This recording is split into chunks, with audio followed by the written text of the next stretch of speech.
এ হয়ে শর্মা মহিলা, তুমি জাতিকে পাপী করে, তোমার অঙ্গ প্রত্যঙ্গ জাতিকে দেখিয়ে জাতিকে জাহান্নামের দিকে ঠেলে দিয়ে তুমি নিজেকে শিক্ষিত মনে করো না।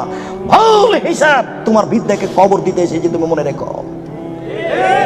তোমার মুখ দেখলে পাপ হয়, তোমার হাত দেখলে পাপ হয়, তোমার পা দেখলে পাপ হয়, তোমার শরীর দেখলে পাপ হয়, তোমার চুল দেখলে পাপ হয়, তোমার গোটা দেহটাই হচ্ছে অন্যের জন্য পাপের বস্তু। শোন এই ছেলে, তোমার বাপ তোমার বোনকে দিয়ে জাতিকে পাপী করে তোমার বাপ যেন তাহাজ্জুদ পড়ে জান্নাত কিনতে না চাই, বলে গেলাম তোমাকে।